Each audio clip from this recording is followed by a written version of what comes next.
नमस्कार, DV live में आप सभी का बहुत बहुत स्वागत है। मैं हूं आपके साथ अंशिता श्रीवास्तव और लगातार हम एक नए मुद्दे पर चर्चा के लिए आपके साथ हाजिर होते हैं और आज भी उसी तरह एक नए मुद्दे पर हम हाजिर हैं। और यहां पर आज बात होगी यूपी में जिस तरह से राहुल गांधी और अखिलेश यादव अब पूरी तैयारी में जुट गए हैं, 2027 के मिशन पर दोनों लग गए हैं और इसकी शुरुआत में ये देखा जा सकता है कि राहुल गांधी ने जिस गर्मजोशी के साथ अखिलेश यादव को उनके जन्मदिन पर बधाई दी है, वो ये बता रहा है कि कांग्रेस और समाजवादी पार्टी के बीच सामंजस्य बना हुआ है। जिस तरह की खबरें पिछले दिनों आ रही थी कि सीट बंटवारे में कहीं ना कहीं समाजवादी पार्टी कांग्रेस पर हावी होने की कोशिश कर रही है, कांग्रेस जितनी सीटें चाह रही है उस पर बात नहीं बन पा रही है, बहुत सारी खबरें चल रही थी। लेकिन राहुल गांधी के ट्वीट ने बता दिया है कि सपा और कांग्रेस मिलकर यूपी में चुनावी मैदान में उतरने जा रही हैं और एक बहुत अच्छी तैयारी के साथ चुनावी मैदान में उतरेंगी और बीजेपी के लिए आने वाले समय में जब 2027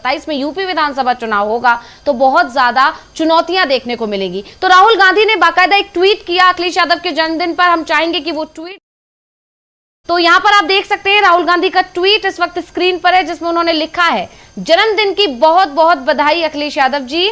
पीडीए की हिस्सेदारी से सामाजिक न्याय का संकल्प हम मिलकर पूरा करेंगे। अच्छे स्वास्थ्य और खुशहाली जीवन के लिए शुभकामनाएं। यानी एक तरह से राहुल गांधी का जो ट्वीट है उसमें जिस तरह से उन्होंने गर्मजोशी से जन्मदिन की शुभकामनाएं दी वो तो महत्वपूर्ण है ही, लेकिन जो उन्होंने ट्वीट किया उसकी जो अगली लाइन थी वो बहुत ज्यादा महत्वपूर्ण थी। यानी अपने इस ट्वीट के जरिए उन्होंने पीडीए जो बनाया गया है अखिलेश यादव की तरफ से उसको भी साधने की कोशिश की है। तो यहां पर ये बता रहे हैं कि उन्होंने 2027 यूपी विधानसभा चुनाव के लिए अपना पूरा प्लान तैयार कर लिया है, कैसे बीजेपी को घेरना है, पीडीए पर ज्यादा फोकस करना है, ये भी उन्होंने बता दिया है। तो ये बताता है कि आने वाला जो समय है यानी यूपी में विधानसभा चुनाव जब 2027 होंगे तो अखिलेश और राहुल की जोड़ी एक बार फिर इनकी नींद उड़ाने वाली है। और उसमें भी बड़ा मुद्दा ये कह सकते हैं कि करेला और नीम चढ़ा वो ये कि कैसे राम मंदिर चोरी जो घोटाला, जो सारी खबरें जो लगातार चल रही हैं, जिस पर अखिलेश यादव और कांग्रेस की तरफ से अजय राय लगातार प्रेस कॉन्फ्रेंस कर रहे हैं, एक के बाद एक नए खुलासे कर रहे हैं, सरकार से सवाल पूछ रहे हैं, चंपत राय को घेर रहे हैं, एसआईटी और ये तमाम जो जांच हो रही है उस पर सवाल उठा रहे हैं। इसने बता दिया है कि राम मंदिर का जो ये मामला है 2027 यूपी विधानसभा चुनाव में बहुत ज्यादा परेशानी खड़ी करने वाला है बीजेपी के लिए। यानी राम मंदिर का जो मामला है जिसके सहारे बीजेपी अभी तक सत्ता में आई और सत्ता में बनी हुई है, वो ही राम मंदिर का मामला यूपी की कुर्सी से उतार सकता है बीजेपी को। और आप जानते हैं कि अगर यूपी की कुर्सी से बीजेपी उतर गई तो 2029 के लिए रास्ता इंडिया गठबंधन के लिए साफ हो जाएगा। यानी बीजेपी के लिए 2029 का चुनाव जीतना मुश्किल हो जाएगा, क्योंकि लोकसभा चुनाव अपने आप में बता चुके हैं कि बीजेपी की मुश्किल वैसे ही बढ़ी हुई है यूपी में। आपको याद होगा लोकसभा चुनाव में बीजेपी अगर बहुमत हासिल नहीं कर पाई तो इसकी सबसे बड़ी वजह यूपी ही थी। यूपी में बीजेपी को उतनी सीटें नहीं मिल सकी जितनी उसे उम्मीद थी और कांग्रेस और समाजवादी पार्टी ने मिलकर 43 सीटें जीत ली थी। और बड़ी बात यह है कि अगर उन 43 लोकसभा सीटों की अगर हम बात करें तो उन लोकसभा सीटों के अंदर जितनी विधानसभा सीटें आती हैं अगर उन्हें देखा जाए तो यूपी में समाजवादी पार्टी और कांग्रेस जीत के करीब दिखाई दे रहे हैं, मतलब जीते हुए ही दिखाई दे रहे हैं। तो इसी सब पर हम चर्चा करेंगे। हमारे साथ मौजूद हैं प्रोफेसर अखिल स्वामी जी। हम जानना चाहेंगे, बहुत बहुत स्वागत करती हूं आपका स्वामी जी, और मैं ये जानना चाहूंगी कि आखिर यूपी इतना ज्यादा इंपॉर्टेंट क्यों बना हुआ है। राहुल गांधी का ट्वीट, अखिलेश यादव का गर्मजोशी से उन्होंने एक तरह से उनको शुभकामना दी, लेकिन उसके साथ पीडीए का जिक्र उन्होंने अपने ट्वीट में किया। तो क्यों यूपी इतना जरूरी है राहुल गांधी और अखिलेश या कहें इंडिया गठबंधन के लिए, क्या वजह है? देखिए अंशिता, ये बात तो बिल्कुल सही है कि उत्तर प्रदेश सबसे बड़ा राज्य है। जो मोदी सरकार की एक नीति है, जो स्ट्रेटेजी है, वो डिलिमिटेशन के माध्यम से वो साउथ की सीटों को कम करना चाहते हैं और उत्तर भारत की सीटों को बढ़ाना चाहते हैं। अगर उत्तर प्रदेश की सीटें बढ़ गई, मान लीजिए पार्लियामेंट के अंदर 80 से 120 हो गई और बिहार की सीटें 60 हो गई तो 180 सीटें हो जाएंगी, तो इतनी ज्यादा सीटें और साउथ की सीटें बढ़ेंगी नहीं। तो उत्तर प्रदेश बिहार बहुत ज्यादा महत्वपूर्ण है। अच्छा, उसके बाद जो मोदी जी की अपनी खुद की कॉन्स्टिट्यूएंसी है वो उत्तर प्रदेश के अंदर है, योगी जी का जो गढ़ है वो भी वहीं उत्तर प्रदेश के अंदर है, अमित शाह साहब ने भी पूरा जोर वहां पे लगा रखा है। तो उत्तर प्रदेश एक महत्वपूर्ण भूमिका निभाएगा। अच्छा देखिए, अभी तक बात केवल पीडीए की कर नहीं रहे हैं लोग, जी अब इन्होंने काम करना भी शुरू कर दिया है। जी देखिए, पिछली बार जो अखिलेश यादव को अच्छी सफलता मिली थी, उसका कारण क्या था? उसका कारण यह था कि उन्होंने, जैसे हर बार आप देखते हैं कि ज्यादातर अपने परिवार के लोगों को, यादव लोगों को वो टिकट दे दिया करते थे। उन्होंने जी इस बार अपने समुदाय के लोगों से कहा, समाज के लोगों से कहा कि भाई देखिए, हमको शाक के लोगों को अपने साथ देना पड़ेगा, कुर्मी लोगों को अपने साथ लेना पड़ेगा, पासी लोगों को अपने साथ लेना पड़ेगा। तो आप देखिए, अवधेश पासी जीत गए। जी और इस प्रकार से जो उन्होंने कॉम्बिनेशन बनाया, जिसमें अदर बैकवर्ड कास्ट को उन्होंने इंक्लूड किया, जी और केवल 4-5 अपने जो भी यादव परिवार के लोग थे उनको टिकट दिया। इसके अलावा उन्होंने बाकी ओबीसी को टिकट दिया, ईबीसी जी को टिकट दिया, बाकी दलितों को टिकट दिया, जिसकी वजह से उनको सफलता मिली। जी अच्छा, राहुल गांधी ने भी देखिए क्या स्ट्रेटेजी अपनाई। जी देखिए, अभी तक राहुल गांधी यहाँ जो उत्तर प्रदेश के ऑब्जर्वर थे, पर्यवेक्षक थे, वो इतने ज्यादा सक्रिय नहीं होते थे। वो केवल लखनऊ जाते थे, आईसीसी ऑफिस में बैठते थे, वहां पे प्रेसिडेंट और ऑब्जर्वर के बीच में मीटिंग हो जाती थी। राजेंद्र पाल गौतम बने। हम्म अच्छा, राजेंद्र पाल गौतम की आपको विशेषता पता होगी। राजेंद्र पाल गौतम पहले 2 बार के विधायक थे, दिल्ली से आम आदमी पार्टी के टिकट पे जीते थे। जी अच्छा, राजेंद्र पाल गौतम को मंत्री भी बनाया था आम आदमी पार्टी ने, अरविंद केजरीवाल ने। लेकिन राजेंद्र पाल गौतम ने क्या किया था? उन्होंने हजारों दलितों को इकट्ठा करके जो बाबा साहब भीमराव अंबेडकर की शपथ है उसको खिलवाया था। और मानी बात है कि बाबा साहब भीमराव अंबेडकर की शपथ में मूर्ति पूजा के वो लोग खिलाफ हैं, इसलिए उन्होंने वो शपथ के अंदर था, और 2 दिन के अंदर उनको मंत्री पद से हटा दिया गया था। तो इसका माने एक आइकॉन बन गए हैं ये गौतम साहब आज के तारीख में दलित। और उन्होंने अपनी यात्रा तुरंत शुरू कर दी। 2 दिन पहले तो उनका पद ग्रहण उन्होंने किया है। आज ही वो दिल्ली से निकल लिए, आगरा चले गए, आगरा से फिर वो होते आते फिर लखनऊ पहुंचेंगे, हर जगह अपनी मीटिंग करेंगे, और कह रहे हैं कि हम सारे जनपदों के अंदर, उत्तर प्रदेश के अंदर 1 महीने के अंदर अपना संगठन खड़ा कर देंगे। जो लोग लड़ने वाले हैं उनकी टीम खड़ा कर देंगे और अपना संगठनात्मक ढांचे को हम मजबूत कर देंगे। अब देखिए, उत्तर प्रदेश का एक बहुत ऐसा पॉइंट है जिसपे सबको ध्यान देना चाहिए। जी देखिए, अब ये राम जन्मभूमि की वजह से सवर्ण बहुत ज्यादा बिखरा हुआ है भारतीय जनता पार्टी से, जी बहुत ज्यादा नाराज है। मतलब जो ऐसा वर्ण था जो 20% था और उसमें 18% लोग भारतीय जनता पार्टी को वोट देते थे, आज के तारीख में अगर इलेक्शन करा लीजिए तो 20 में से 8%, माने 40% वोट ही केवल भारतीय जनता पार्टी को मिलेंगे, और बाकी वहां पे 60% वोट जो है वो समाजवादी पार्टी और कांग्रेस और बीएसपी को मिलेंगे, क्योंकि लोग अब भारतीय जनता पार्टी से बहुत ज्यादा नाराज हैं। अच्छा, ये भी आपको देखा कि जब ये पूनिया साहब के बेटे जो बाराबंकी से मेंबर ऑफ पार्लियामेंट है और बहुत सारे लोग ममता बनर्जी इनके यहाँ दीदी के यहाँ, ये बहन जी के यहाँ गए, और उन्होंने बहन जी से कहा कि आप जो है इंडिया गठबंधन में शामिल हो जाइए। उन्होंने उनको बैरंग लौटा दिया, तो एक मैसेज चला गया। अच्छा, अब इसके बाद अगर मान लीजिए गौतम साहब इतना ज्यादा सघन प्रयास करते हैं, वो जानते हैं कि अगर बहन जी नहीं आई कांग्रेस के साथ गठबंधन में, तो मानी बात है दलित वोट जो 25% है उत्तर प्रदेश के अंदर, बहुत ज्यादा महत्वपूर्ण होगा। अच्छा, अगर अखिलेश यादव अपनी जो सीट डिस्ट्रीब्यूशन है उसको ढंग से करें और उसमें ये देखें कि जो बाकी ओबीसी हैं, जैसे कुर्मी समुदाय बहुत ज्यादा, उसकी पूरी बेल्ट है, शाक्यों की बेल्ट है, जाटों की बेल्ट है, गुजरों की बेल्ट है, जी इस बेल्ट के अंदर अगर सभी उनको संतुष्ट कर ले, और ये आप जानते ही आज के तारीख में राहुल गांधी का आइकॉन बन गए हैं, विपक्ष की राजनीतियों का एक पिवटल पॉइंट बन गए हैं, केंद्र बिंदु बन गए हैं, और सबको उनके साथ आना है। अगर उनके साथ नहीं आएंगे तो उनका सबका हश्र वही होगा जो ममता बनर्जी का हो गया, जो बीजेडी का हो गया, जो बीआरएस का हो गया, जो अकाली दल का हो गया, जो आईएनएलडी का हो गया। तो ये बात तो देखिए अखिलेश यादव को भी पता है। अच्छा, अखिलेश यादव को यह भी पता है कि अगर उत्तर प्रदेश चुनाव वो हार गए, मान लीजिए, उसके बाद उनका भी वही हश्र होने वाला है जो ममता बनर्जी का होने वाला है। जी अब तो भारतीय जनता पार्टी ने दिखा दिया ना, एक नमूना दिखा दिया जी कि अगर बंगाल के अंदर इलेक्शन खत्म होगा तो उसके बाद हम दूसरे की सरकार नहीं चलाएंगे, जैसे तमिलनाडु में चलेंगे, हम तो ऐसी सरकार चलाएंगे जहां पे और भतीजों को भी मारेंगे, अभिषेक बनर्जी को भी मारेंगे, ममता बनर्जी का भी अपमान करेंगे। अखिलेश यादव ये देख रहा है, इसका माने ये लड़ाई जो है सर्वाइवल की है।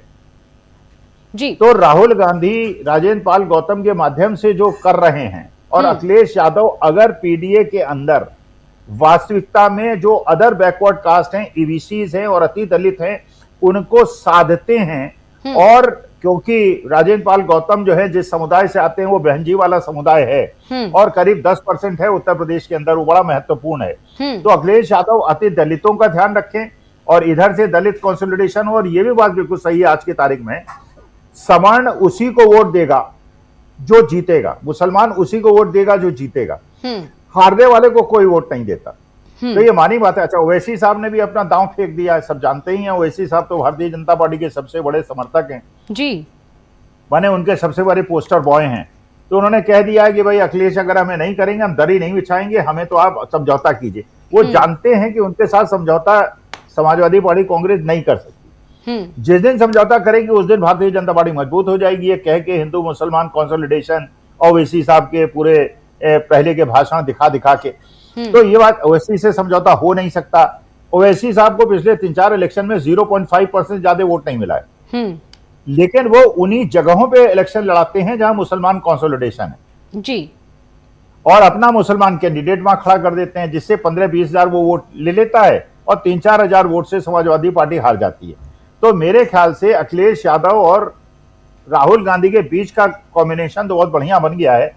ओवैसी साहब को ये लोग कैसे हैंडल करेंगे ये इनको देखना पड़ेगा। ओवैसी साहब जो है मेरे ख्याल से सबसे ही is the hardest nut to crack. जी बिल्कुल, यहाँ पीडीए फॉर्मूले पर बात की है राहुल गांधी ने, तो जाहिर है कि वो अपना एक तरह से फोकस्ड होकर इस पर काम कर रहे हैं। लेकिन एक बड़ी बात यहाँ पर ये है स्वामी जी कि जैसे कि मैंने अभी जिक्र भी किया था, 43 सीटें जीती थी लोकसभा चुनाव में।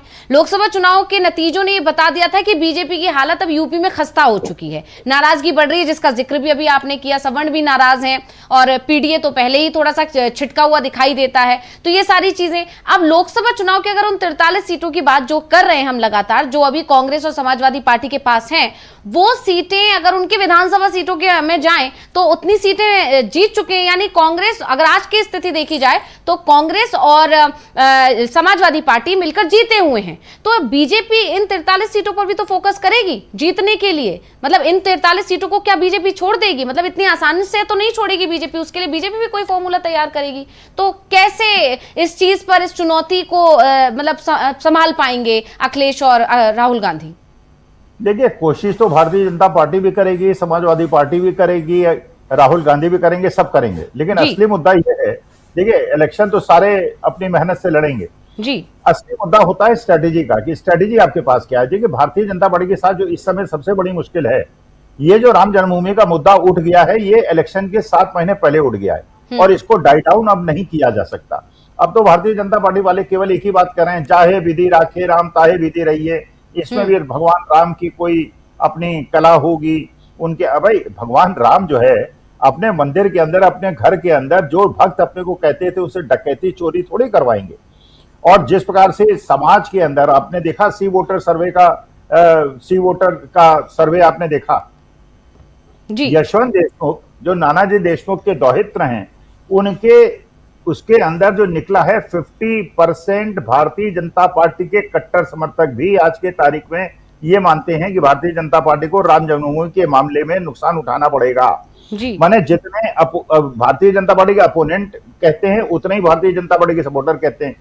भाई मानी बात है कि वो लोग जो बेचारे 50-50 रुपए नंगे पैर जाके उन्होंने राम जन्मभूमि में भगवान के सामने मत्था टेका। अरे एक आफत और बुला ली इन्होंने अपनी भारतीय जनता पार्टी ने, क्यों किया आई डोंट नो। भाई राम जन्मभूमि में आज की तारीख में हजारों लोग दर्शन कर रहे हैं। अगर कांग्रेस का एक 7-8 लोगों का डेलीगेशन वहां जाना चाहता था, जो मेंबर ऑफ पार्लियामेंट थे, मान लीजिए उसके अंदर अजय राय जाना चाह रहे थे, किशोरीलाल शर्मा जाना चाह रहे थे, रेड्डी रमन सिंह के पुत्र जो मेंबर ऑफ पार्लियामेंट प्रयागराज के हैं वो जाना चाह रहे थे, तो उनको रोकने का क्या मतलब? उनको हाउस अरेस्ट क्यों किया आपने? इसका मतलब यह है कि आप लोगों को भगवान राम के दर्शन से रोक रहे हैं। भाई जैसे हम लोग कहते हैं ना, कोर्ट में जाने से किसी को रोका जाता है। भाई अगर कोई कहता है कोर्ट करा जाऊंगा, ठीक है आपका अधिकार है, आप कोर्ट जाइए। कोर्ट तो जाने से रोकना एक अपराध है। उसी प्रकार से भगवान श्री राम के दर्शन करने से रोकना भी एक अपराध है जी। तो अभी तक तो केवल चोरी डकैती की बात चल रही थी। फिर जब भारतीय जनता पार्टी ने कहा साहब हम इसलिए रोक रहे हैं कि वहां जाके आप जो है उत्तेजना ना फैलाएं, उन्होंने कहा आप ऐसा कीजिए, पुलिस प्रोटेक्शन में हमको भेज दीजिए। हम्म। चारों तरफ से हम 9 लोगों को चारों तरफ से घेर के अपनी पुलिस प्रोटेक्शन भेज दीजिए, दर्शन करेंगे, लौटाएंगे। फिर उसके बाद अजय राय गए हनुमान गढ़ी में, उन्होंने दर्शन किए, कोई हंगामा नहीं किया। गए भगवान के सामने, हनुमान जी के सामने हाथ जोड़ा, मत्था टेका, प्रसाद लिया, टीका लगवाया, माला पहनी, भगवान के दर्शन किए और वापस चले आए। देखिए, भगवान के दरबार में किसी को रोकना सबसे बड़ा सनातन विरुद्ध काम है जी। तो ये भारतीय जनता पार्टी सारी गलत। अच्छा, फिर आप जानती हैं कि योगी आदित्यनाथ का और अमित शाह के बहुत ज्यादा आपस में तसल चल रही है जी। ये भी खबर उड़ रही है कि अमित शाह हो सकता है डिप्टी प्राइम मिनिस्टर बन जाए 2-4 दिन में रिशफल के बाद। तो अमित शाह जो है नेक्स्ट प्राइम मिनिस्टर बनने की कोशिश कर रहे हैं। अच्छा, ये भी योगी आदित्यनाथ जानते हैं कि अगर अमित शाह आगे बढ़ गए तो उनके बाद योगी आदित्यनाथ का तो पत्ता कट जाएगा, हो सकता है वैसे ही पत्ता कट जाए 2-4 दिन में। अमित शाह पूरी कोशिश कर रहे हैं, कभी धनंजय सिंह क्या पहुंच जाते हैं, कभी जो इधर उधर ऐसे लोग जो योगी आदित्यनाथ के खिलाफ है उनके यहाँ पहुंच जाते हैं। वो रावलरी बहुत ज्यादा है। योगी आदित्यनाथ का ये आप देखिए, उन्होंने उत्तर प्रदेश के अंदर अपना एक स्टेटस तो बना लिया है, माने हिंदू हृदय सम्राट। अगर मोदी जी को कंपैरिजन में कोई खड़ा होता है तो योगी जी हल्के नहीं पड़ते हैं। उन्होंने भी अगर मान लीजिए वो अपनी पार्टी फ्लोट कर लेंगे तो भारतीय जनता पार्टी बिल्कुल ही साफ हो जाएगी। तो ये जो आपस की टसल है और जो भारतीय जनता पार्टी की गलती, अगर इन्होंने चंपत राय को, गोपाल राव को और अनिल मिश्रा को जेल भेज दिया होता, अगर तीनों को जेल भेज दिया होता तो शायद इनकी फेस सेविंग हो गई होती, लेकिन इन्होंने छुड़वैयों को कर लिया। अच्छा, ये भी खबरें मिल रही है स्टेट बैंक ऑफ इंडिया ने शिकायत की थी। स्टेट बैंक ऑफ इंडिया ने कहा था कि काउंटिंग में गड़बड़ी हो रही है, इसलिए आप जो काउंटिंग टीम है इसको बदल दीजिए। लेकिन वहां काउंटिंग टीम बदली नहीं गई क्योंकि इनके अपने निहित स्वार्थ थे। ये भी पता चला कि सीसीटीवी फुटेज का जो निगरानी कक्ष का इंचार्ज था, जो 17 साल से इन्हीं लोगों के साथ काम कर रहा है, उसके बारे में भी कहा गया था कि इसको उसे भी नहीं हटाया गया और सीसीटीवी फुटेज गायब कर दिए गए।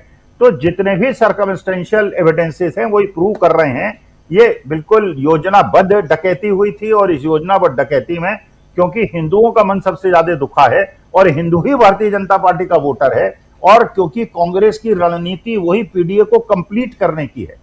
क्योंकि देखिए, मानी बात है कि दलित जो है वो नॉर्मली अखिलेश यादव को वोट नहीं करना चाहता जी।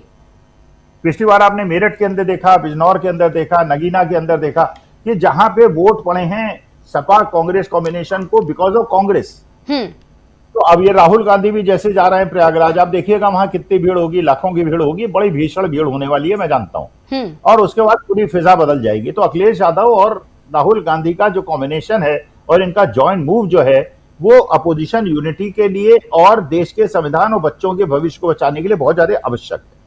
यानी आप ये कहना चाह रहे हैं स्वामी जी कि जो 43 सीटों की, जिसका मैंने सवाल आपसे किया था कि जो 43 सीटें हैं, क्या बीजेपी उन पर फोकस नहीं करेगी? तो यहाँ पर आपका ये कहना है कि बीजेपी अपने में ही इतनी उलझी हुई है कि वो अगर फोकस कर भी लेगी तो भी नहीं निकल पाएगी, क्योंकि योगी और अमित शाह के बीच ही जो टसल चल रही है उसमें योगी को अमित शाह ही नहीं बढ़ने देंगे। यानी योगी के खिलाफ जो बेल्ट तैयार किया जा रहा है वो ही बीजेपी की टांग खींच लेगी पकड़ के। वहीं दूसरी बात जो हम लगातार यहाँ कर ही रहे हैं कि राहुल गांधी तो पूरे देश के लिए चेहरा बनी गए हैं, विपक्ष के नेता के तौर पर वो जिस तरह काम कर रहे हैं, युवाओं का भरोसा उन पर बढ़ रहा है। और अखिलेश यादव भी ये समझते हैं कि कांग्रेस की जरूरत है। अगर यहाँ पर बिहार में देखा उन्होंने या दिल्ली में उन्होंने जो हाल देखा उससे वो अच्छा सबक ले चुके हैं, बंगाल में जो हाल देखा उससे वो अच्छा सबक ले चुके हैं और इसीलिए वो कांग्रेस को लगातार साथ लेकर चल रहे हैं। यूपी में ये देखा जा रहा है कि अखिलेश यादव किसी भी तरह से कांग्रेस को नाराज करते या कांग्रेस से अलग राह पर चलते दिखाई नहीं दे रहे हैं। और ये तब भी देखने को मिला स्वामी जी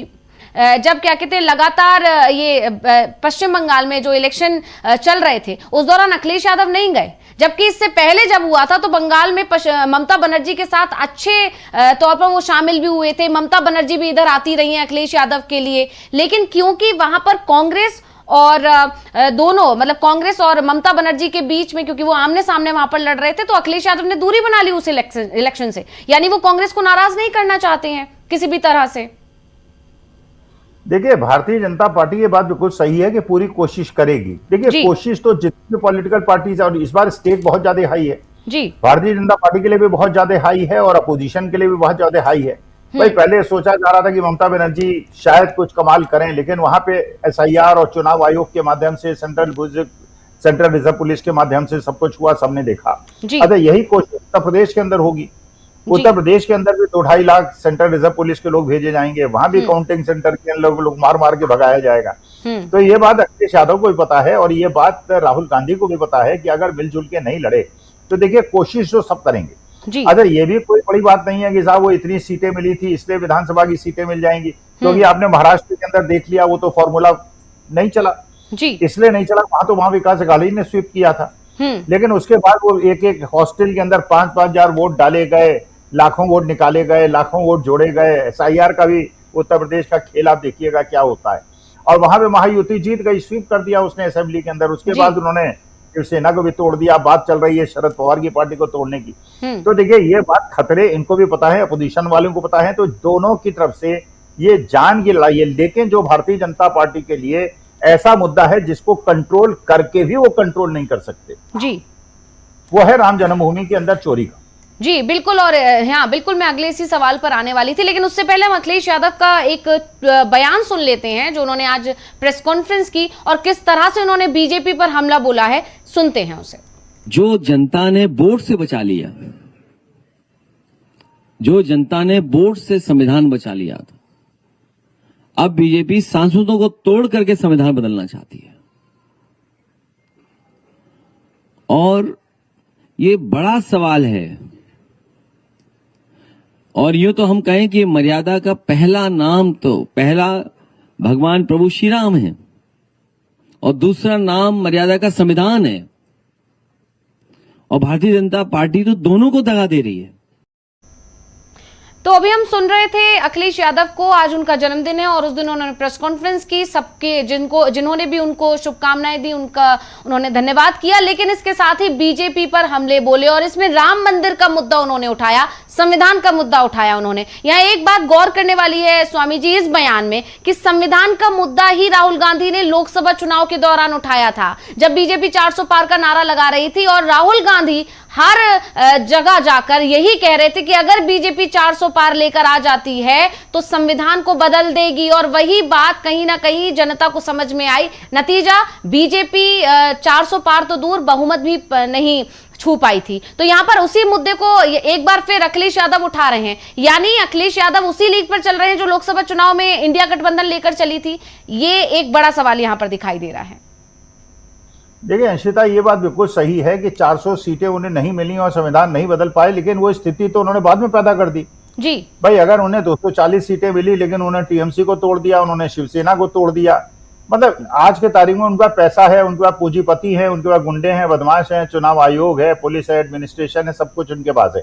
अपोजिशन के पास तो जनता के विश्वास के अलावा कुछ है नहीं जी। तो ये मुद्दा ऐसा है कि जिस मुद्दे पे संविधान का अच्छा, ये भी अब अफवाहें उड़ने लगी हैं, हो सकता है इसमें कुछ दम हो कि मोदी जी जो है प्रेसिडेंट बन जाएंगे और प्रेसिडेंट बनने के बाद वो पुतिन और शी जिनपिंग टाइप के प्रेसिडेंट बन जाएंगे, मरण वो देश के प्रेसिडेंट रहेंगे और हमारे देश के अंदर का लोकतंत्र खत्म हो जाएगा।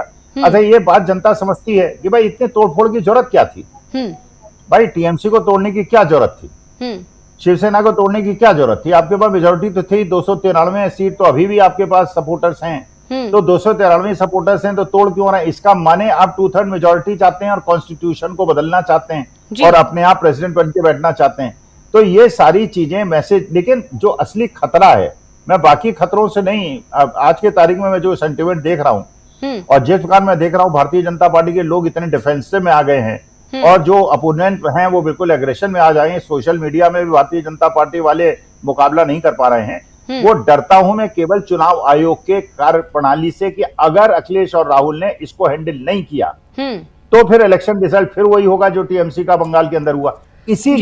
इसीलिए जो 23 दलों ने लेटर लिखा है अपने चीफ जस्टिस ऑफ इंडिया को, उसके अंदर DMK ने भी साइन कर दिया और आम आदमी पार्टी ने भी साइन कर दिया, क्योंकि आम आदमी पार्टी को भी समझ में आ गया, DMK को भी समझ में आ गया है, और जिसे नहीं समझ में आया है वो नासमझ है, उसे बात नहीं समझ में आ रही है। जिसको चाहेंगे मोदी जी जितवा देंगे, उसको चने के छाड़ पे चढ़ा देंगे, उसके बाद उतार देंगे, जिसको चाहेंगे हरा देंगे। TMC को हरा दिया, उसके बाद सपा को हरा देंगे, उन्होंने RJD को हरा दिया, तो एक एक करके सबको निपटा देंगे। तो एक निर्णायक युद्ध होना है और ये युद्ध होना है कि चुनाव आयोग निष्पक्षता से काम करे। आज एक मैसेज मोदी जी ने और दे दिया, जो एक्स चीफ इलेक्शन कमिश्नर थे उनको HDFC बैंक का चेयरमैन बना दिया। तो इसका मैंने उन्होंने ज्ञानेश कुमार गुप्ता जी को कह दिया घबराना मत, तुम्हें मैं आईसीआईसीआई बैंक का चेयरमैन बना दूंगा, तुम परेशान काहे लिए होते हो, कानून मैंने बदल ही दिया, तुम पे कोई कानूनी कार्रवाई नहीं होती और तुम आईसीआईसीआई के बैंक के चेयरमैन बन जाना। मैं जिसको कहूं उसको लोन देना, जिसको मैं कहूं लोन मत देना, जिसको कहूं टाइट कर देना, जिसको कहो लोन माफ कर देना, और फिर अपना मिल के सब लोग अपना मस्ती करेंगे, क्योंकि जो कमर्शियल बैंक्स हैं, नेशनलाइज बैंक्स हैं, वो तो मेरे अंडर में आते ही हैं और ये प्राइवेट बैंक्स नहीं आ रहे थे, तो उधर राजीव कुमार को बिठा दिया, इधर तुम्हें बिठा दूंगा और उसके बाद पूरे हिंदुस्तान का वही करूंगा जो हमारे भक्तों ने राम जन्मभूमि के अंदर किया। यानी ये राम जन्मभूमि का जो मुद्दा है जिसकी हम लगातार चर्चा कर रहे हैं, स्वामी जी अपने हर कार्यक्रम में हमने इसकी चर्चा की और आज भी अगर अखिलेश यादव की प्रेस कॉन्फ्रेंस हम सुने तो उसमें राम जन्मभूमि के मुद्दे को उन्होंने उठाया है। राम मंदिर में चंदा चोरी, चढ़ावा चोरी का जो मामला इतना तूल पकड़ रहा है उस पर बुरी तरह बीजेपी घिरी हुई है। तो क्या ये मुद्दा 2027 का जो मिशन है, क्योंकि 2027 में यूपी का ही चुनाव नहीं है, पंजाब का भी है, गुजरात भी है, हिमाचल भी है, ये बड़े राज्य हैं जिसमें से गुजरात अगर बात की जाए, पंजाब की बात की जाए और यूपी की बात की जाए, ये तीनों तो बहुत ही बड़े राज्य हैं और यहां पर बीजेपी कोशिश, पंजाब में बीजेपी की कोशिशें आने की, गुजरात में बीजेपी बनी हुई है कई सालों से, वही हाल यूपी में है, उत्तराखंड का है, लेकिन उत्तराखंड पर, यूपी पर, गुजरात पर या ये जो जितने भी तमाम राज्य हैं जो इस 2027 में होने वाले हैं, उन सब पर राम मंदिर का जो मुद्दा है वो असर डालेगा या सिर्फ यूपी तक ही सीमित रह जाएगा? लेकिन ये एक बड़ा सवाल है। लेकिन एक बात तो तय है कि यूपी में राम मंदिर के मुद्दे को लगातार उठाएगी कांग्रेस और समाजवादी पार्टी, ये देखा जा सकता है। नहीं, देखिए, केवल ये उत्तर प्रदेश का सवाल नहीं है। अगर आप बद्रीनाथ केदारनाथ जाएं, आप पूरी किसी भी धाम में चले जाएं, आप वहां देखिए जितने नॉर्थ इंडियंस होते हैं उससे ज्यादा साउथ इंडियंस होते हैं। साउथ इंडियंस हमसे ज्यादा धर्म भीरू हैं, हमसे ज्यादा रिलीजियस साउथ इंडियंस हैं। उनके यहाँ बिना टीका लगाए कोई नहीं निकलता। आप केरला के अंदर चले जाइए, हर मकान के बाहर आपको दिए जलते मिलेंगे, उत्तर भारत में नहीं मिलेंगे। धर्म भीरू है, भगवान की पूजा वो करते हैं, but they are not fanatics. हम लोग जो हैं धर्म के नाम पर गरीब लोगों को, मध्यम वर्ग के लोगों को गोबर पट्टी में बेवकूफ बनाते हैं। वो साउथ वाले नहीं करते। धार्मिक वो हमसे ज्यादा है, पूजा पाठ हमसे ज्यादा करते हैं, सब अनुष्ठान करते हैं, लेकिन वो कट्टरपंथी नहीं है। तो ये बात जो है ये पूरे हिंदुस्तान के अंदर, हिंदू मानस के अंदर बैठ गई है, क्योंकि हम तो देखिए बचपन से हमको ऐसी ट्रेनिंग मिली है, हम कल्पना ही नहीं कर सकते कि भगवान की चीज को चोरी कर लेंगे। इसका मतलब भगवान राम को मानते ही नहीं भारतीय जनता पार्टी वाले। अगर देखिए, आप देखिए, मुझे नहीं पता भाई, कोई भी व्यक्ति है या तो राम को मानता है या राम को नहीं मानता। चलिए, राम को नहीं मानता तो कोई बात नहीं। अगर आप राम को मानते हैं और उनकी ताकत को जानते हैं और पहचानते हैं वो परम पिता परमेश्वर है, और फिर उसके बाद चोरी करते हैं, इसका माने आप भगवान को राम को भगवान नहीं मानते। भाई, मैं तो सनातनी हूं, मैं तो राम को भगवान मानता हूं, तो मैं तो चोरी नहीं कर सकता। लेकिन अगर मैं चोरी कर रहा हूं, इसका मुझे डर नहीं है जी। और डर क्यों नहीं है? क्योंकि मैं जानता हूं कि ये एक नौटंकी है। अगर कोई नास्तिक है या भगवान पे विश्वास नहीं करने वाला, मैं तो मानता हूं भगवान राम जो है वास्तविक हैं और रियल है, और उनके बाद ताकत है, परमपिता परमेश्वर है। हमें उन्हीं के पास जाना है, उन्हीं की शरण में जाना है, मर्यादा पुरुषोत्तम है। लेकिन अगर भारतीय जनता पार्टी के लोगों ने, आरएसएस के लोगों ने, बीएचपी के लोगों ने उन्हीं के मंदिर में चोरी कर ली, इसका माने सबसे बड़े नास्तिक भारतीय जनता पार्टी वाले जी।